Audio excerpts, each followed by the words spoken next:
Hello po mga kababayan, kamusta po kayong lahat? And once again, welcome back to another episode of Simply Talkies Vlog. Pag-usapan natin mga kababayan itong re-electionist na senador na tuta ng mga Duterte. Walang bato kung walang Duterte. Yan po si Senator Bato de la Rosa. Yan po sabi niya. Ngayon po, mga kababayan, at umiinit itong usapin sa ICC.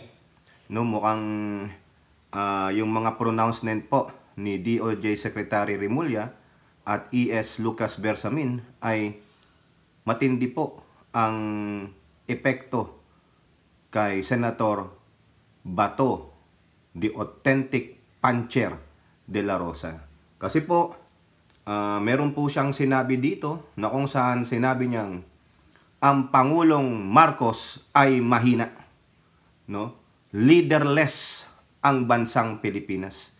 Hindi mo alam kung sino ang leader ng ating bansa. Yan po kasi apektado po siya. Dawit dito si Senator Puncher, no, na akala mo napakalakas. Kasi kung may mahina, may malakas, no? Feeling niya naging PMP chief lang siya. Malakas na siya. Matapang na siya. Feeling niya, PM mayor siya. Matapang na siya. Pero mga kababayan, duwag ito. Oo. Kung hindi lang dahil sa Duterte ito, na supporter, na tuta, hindi magiging PMP chief yan. Marami pong nilagpasan na senyor itong kalbo na ito. Na itong sinasabi niyang mahina ang Pangulong Marcos. Bakit ikaw? Naging presidente ka na ba ng bansa? Baka presidente ka ng mga puncher, yung mga authentic kupal, o di ba? Bato? Kasi po mukhang malapit-lapit na, no? Malapit-lapit na silang masukbit ng ICC through Interpol. O ngayon, marami po ngayon siyang inangaw-ngaw. Nagpapapansin po siya, mga kababayan, kasi alam nyo na, re-electionist. No? Naghahanap ng atensyon. Kailangan ipakilala niya ang sarili niya sa taong bayan. Mga kababayan, itong si Senator Bato the Puncher de la Rosa, wala pong gagawin sa Senado yun just in case ma-re-electionist yan. Uunahin niya munang protektahan ang interest ng mga Duterte. Siyempre, ang interest ng mga Duterte ay interest ng China. So yun po. Duterte muna bago ang taong bayan. Partido niya muna bago ang interest ng taong bayan at mamamayan. Tingnan ninyo, di ba? Wala nangyari sa Senado sa mga hearing niya. Anong batas ang naisulat niya at napirmahan ng Pangulo even nung time ni Duterte na 3 years? Wala. O di pa? At ngayon, aside fra sa tinawag niyang mahina ang Pangulong Marcos at leaderless ang bansang ito, siya naman po ay pinagtawanan. Pinagtawanan, mga kababayan, nakakahiya po ito. Sa isang interview po, pinagtawanan siya at ang laking katangahan din po ang ipinakita nito, mga kababayan, sa totoo lang, no? Naturingang PM Mayor, napakagaling po, ulitin ko tayo po saludo sa mga PM Mayor, sa mga kadete, sa mga nakagraduate na sa PMA o sa PNPA. Pero po itong si Bato, no? Tingnan nyo, sa pagiging tuta nila ng China, hindi niya pa alam kung ano ang ating pambansang awit. Ano ang titulo ng pambansang awit natin, mga kababayan? Nakakahiya po sa totoo lang, no? Isasama natin 'yan.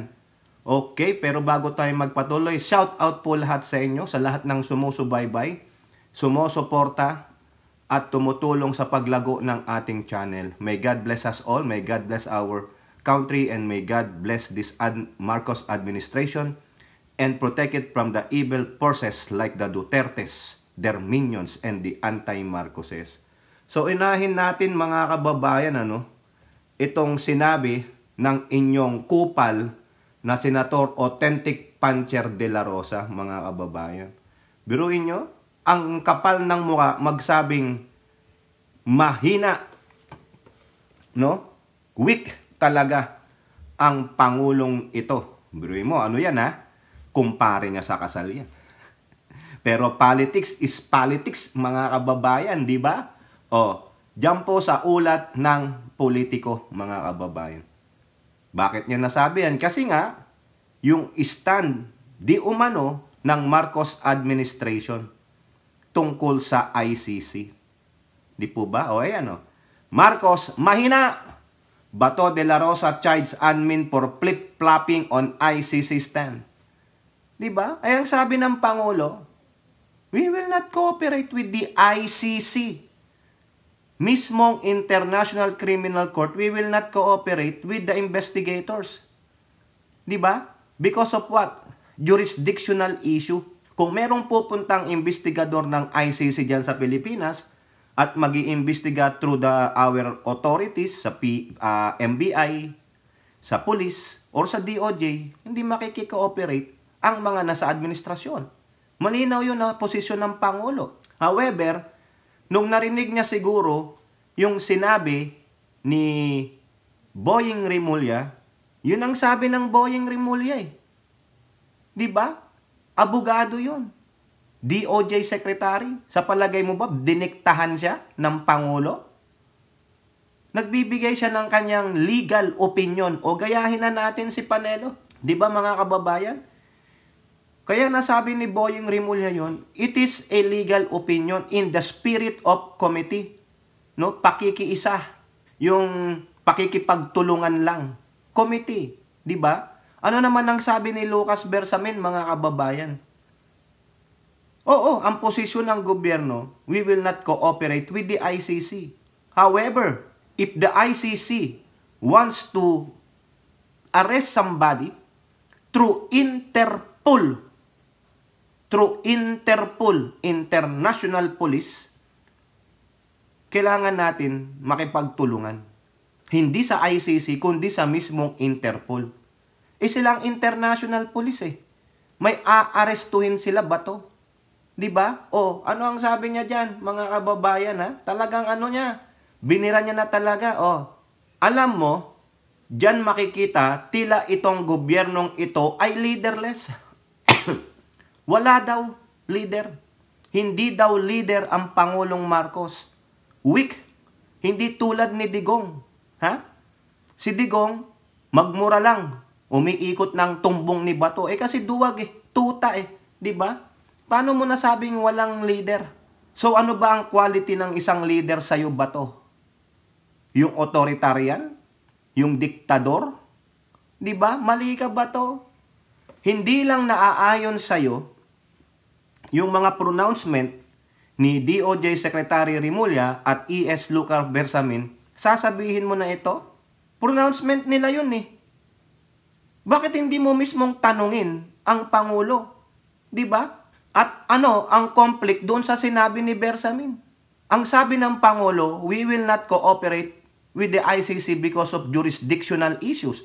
Ano ang sabi ni Bersamin? The position of the palace is still the same. However, but, if the ICC wants to arrest somebody through Interpol, Bato, hindi mo naintindihan eh, through Interpol, we have the obligation to cooperate with the Interpol kasi nandyan tayo, Bato. Hindi naman tayo tulad ng amo mong si Digong na yung amo niyang China ay walang kinikilalang international law. Diba? Tanga-tanga. Hindi mo alam kung saan ang direksyon ng gobyerno na ito. Kasi nga, hindi pabor sa kanya, hindi pabor sa kanila eh. Pero pag pabor sa kanila, magsasalita ba sila ng ganyan? Halimbawa na lang, hindi siya ang ginaganyan. Sa progressive group, tulad nila Castro, yung mga kaaway nila, sinasabi lang MPA. Anong sasabi nitong mga to? Tama naman po si Lucas Bersamin. Diba? A-agree sila kay Lucas Bersamin. Hindi nga convenient sa kanila eh. Kaya ito, no? Kine-question niya ang Pangulo.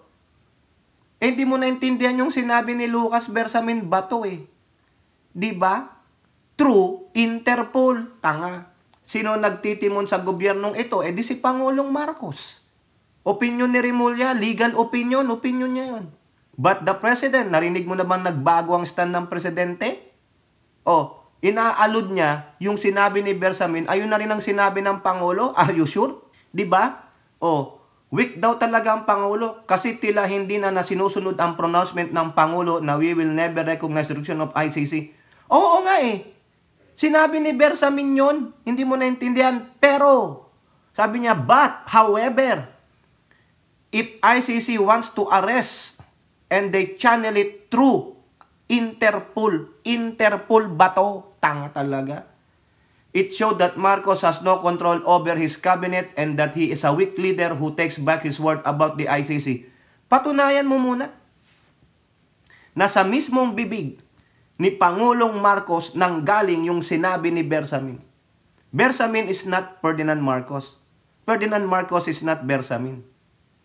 Pero sa akin, walang contradiction sa sinabi ni Bersamin, mga kababayan. We will cooperate through Interpol. Interpol. Iba ang Interpol sa ICC. Arresting body, ang Interpol, sila ang maghahanap ng taong pinapa-aresto sa kanila. International Police ba to? Bobo.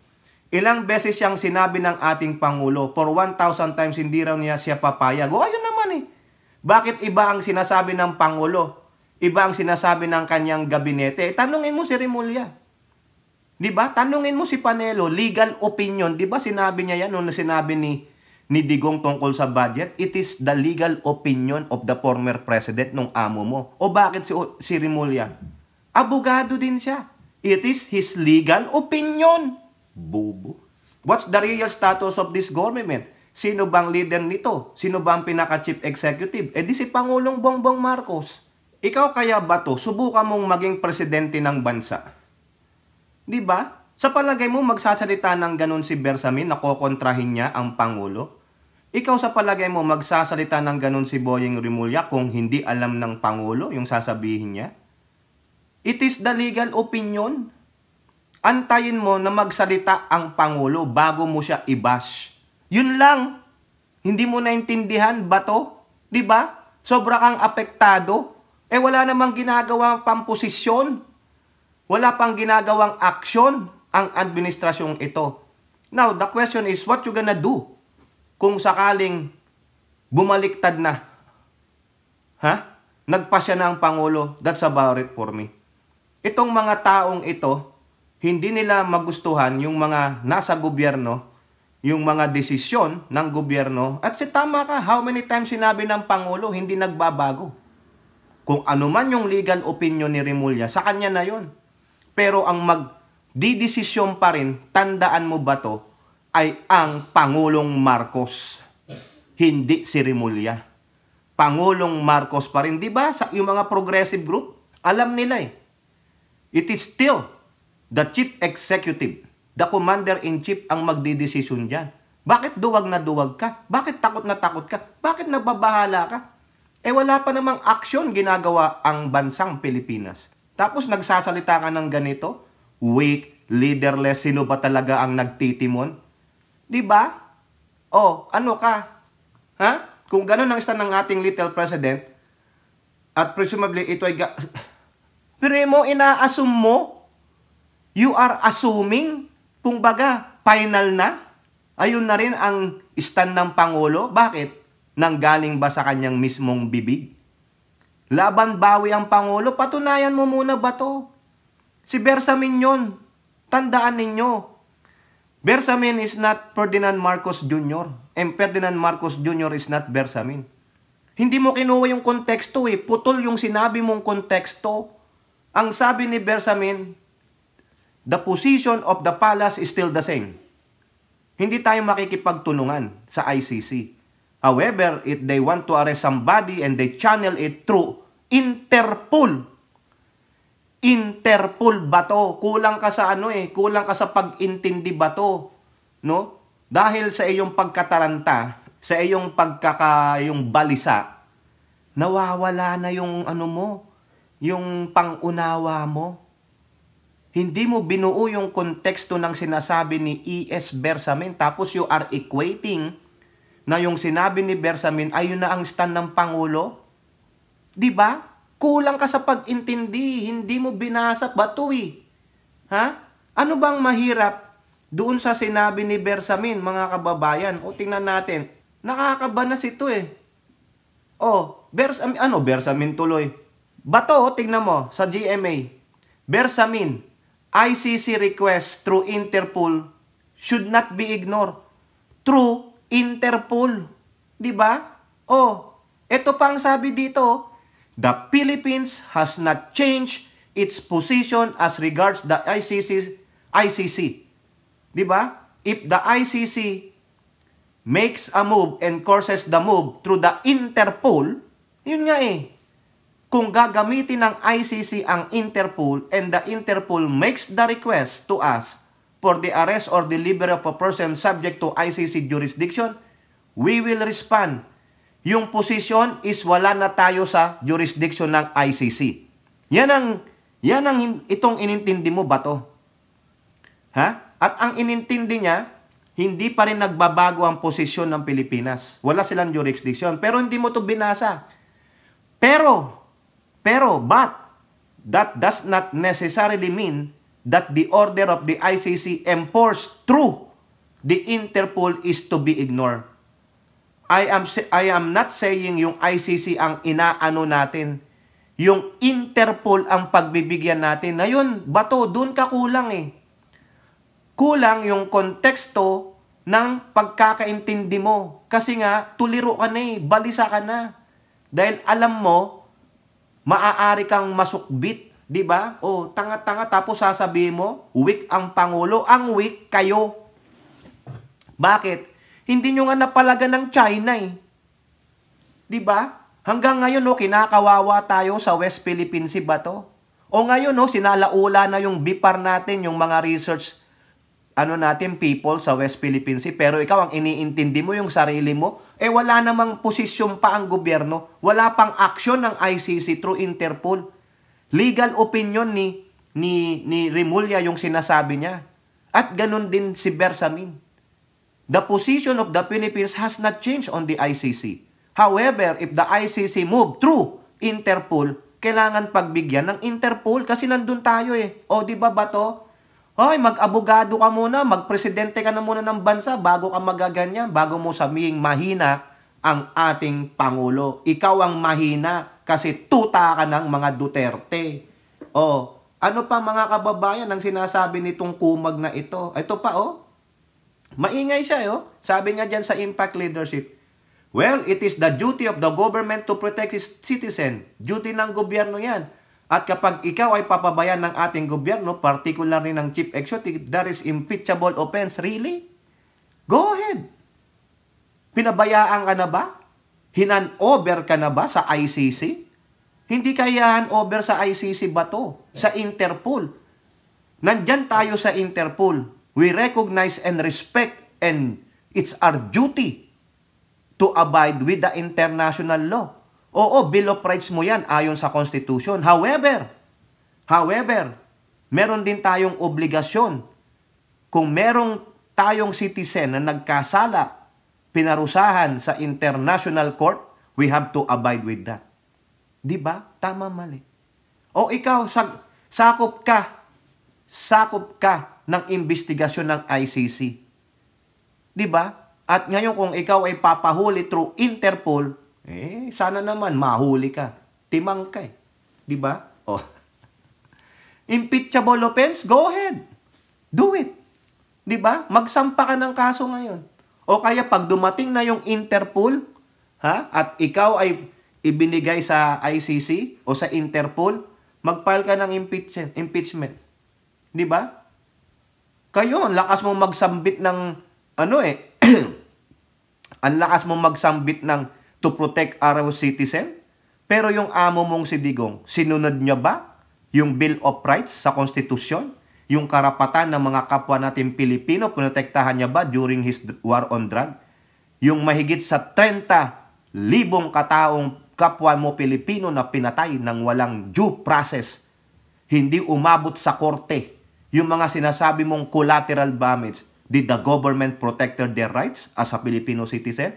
O di ba? Sabi ko sa inyo mga kababayan, Pag hindi convenient sa kanya o sa mga kagrupo niya, sa partido niya, magngangaw sila, sasapakan nila ng bawal sa batas yan, mahina yan, leaderless ang bansa natin. Pero, pag convenient sa kanila, pag hindi na sa kanila yan, baka iba ang tono nito. Singing hallelujah siya, mga kababayan. Pero ngayon, sige, mag-ingay ka kahit na anong pag-iingay mo, hindi ka na magiging senador. Di ba? Ngayon, mga kababayan, siya pa rin ang topic natin. Labas tayo dyan sa ICC na yan, no? Bahala siya sa buhay niya. Sana naman, maglabas na ng warrant of arrest through Interpol ang ICC para tingnan natin, baka ito mag-alabantag o roke na. Mga kababayan. Uunahan niya na. May mga intelligence din yan, di ba? Ito, pinagtawanan po si Bato. Pinagtawanan, mga kababayan, nakakahiya itong talagang senador na ito. Kasi po, siya po ay na-interview ni Karen Davila. Nung tanong ni Karen Davila about yung sa confidential pa ng amo niyang si Pusit, no, at yung Mary Grace Piatos, abay, dinipensahan niya yung Mary Grace Piatos daw. Ayan po sa People's Tonight. Mary Grace Piatos, idinipensa ni Senator Bato. Tanong nga tayo sa Davao kung sino yung Mary Grace Piatos. Maraming Piatos dyan sa Davao. Oo, mamamatay ako. Lupa doon sa likod ng... mamatay ako, sabi niya. Sorry naman, no? Lupa doon sa likod ng City High. Lupa yan ng mga Piatos. Punta ka sa Bunawan, may mga mga Piatos dyan. Di ko lang alam kung sino si Mary Grace, ha? Ayan ang sabi niya. Tapos, tawa ng tawa si Karen Davila. Bakit natatawa si Karen Davila? Baka sabi ni Karen Davila, nasaan si Mary Grace Piatos doon? Tapos sasabihin niya, hindi niya lang daw alam kung sino doon si Mary Grace Piatos. Dinidepensa niya talaga na meron daw Mary Grace Piatos, pero hindi niya lang kung sino doon. Bato, tanga ka talagang senador. Wala kang kwentang senador, ha? Tignan mo to, pinakonfirm na lahat ng pangalang Mary Grace Piatos na ginamit ni Pusit sa kanyang acknowledgement receipt. Ano ang sabi ng Philippine Statistics Authority? After their tiring, exhaustive na paghahanap sa kanilang database kung meron totoong Mary Grace Piatos through live birth certificate, birth certificate, certificate of marriage, there are none. Ayan po ang balita sa Inquirer.com, Bato. Mary Grace Piatos does not exist. PSA confirms. Ano ang mahirap intindihin dito, Bato? Ha? Nagbubulag-bulagang ka pa? Sinasabi ko sa inyo, mga kababayan, ito, si Bato, hindi para sa bayan. Uunahin nila ang interest ng mga Duterte. They will defend the Dutertes with their life. Malinaw sa balita, Mary Grace Piatos does not exist. Tapos sasabihin mo, maraming Piatos. Sige, bakit hindi ka makapagpalabas na may Mary Grace Piatos dyan sa Davao? Nasaan si Mary Grace? Diba? Sabi ng PSA, wala pong Mary Grace Piatos. It does not exist. Late registration pa ba? Baka namang codename ng mga tsekwang kaibigan nyo yan. Diba? Nagbigay pa siya ng lugar sa Davao. May mga lupa daw ang Piatos. Pero baka iba spelling. Ha? Hindi tulad nung chicheryang Piatos. Yun ang ginamit ni Pusit. Tapos todo depensa ka, kaya pinagtawanan ka Katawa-tawa ka talaga, Bato. No? Itong mga to, kaya nga nakakawalang galang na ang Senado. They don't have any more decorum. Kasi ang iba dyan, katawa-tawa. Mga clowns. Kaya wag nyong ibalik yan sa Senado. Sinasabi ko sa inyo. Ha? Lalo lang nilang proprotektahan ang interest ng Duterte at ng partido nila. Yan malinaw na Mary Grace Piatos does not exist. PSA confirms. So ano pinagsasabi mo, Bato? Ha? Hindi mo nga matukoy, at sabi mo, di ko lang alam kung sino si Mary Grace. Bakit mo pa dinidepensahan ngayon? Tanga ka pala Kaya nga pinagtawanan ka katawa-tawa ka Diba? Ay, bobot talaga. Eto pa, mga kababayan Naturingang PMP chief, PMA year graduate, tingnan mo. Siguro dapat ang mga Pilipino na ito ay pakantahin natin ng 1,000 times ng bayang magiliw para matuto silang magmahal ng bansa. Sabi niya pro-ICC daw. Really ba to? Bayang magiliw? Ha? Bayang magiliw? Anong pakanta mo? Bayang magiliw o lupang hinirang? Tanga talaga. Bobo. Naturingang senador, naturingang PMP chief, naturingang PM mayor graduate, pero bobo, hindi alam ang titulo ng ating pambansang awit. Bato, mag-aral ka ulit. Simple lang yan. Baka ikaw ang hindi marunong magmahal sa sarili nating bansa. Lupang hinirang po. Bobo. Tanga-tanga. Diba? Kakanta ako ng lupang hinirang once na ikaw ay dinampot ng Interpol. Diba Bato? Hindi po ako kakanta ng bayang magiliw. Lupang hinirang po. O diba? Bayang magiliw, perlas ng silang. O baka hindi mo alam Bato yon. Saka yung huling-huli, hang mamatay ng dahil sa'yo. O wala kayo nun eh. Kung matapang ka Bato, punta ka ngayon dun, no? Samahan mo ang Bipar na siyang inaalipusta ng amo mo. Diba? Biruin mo, sinasaula-ula yung mga researchers natin, yung mga kawani ng Bipar.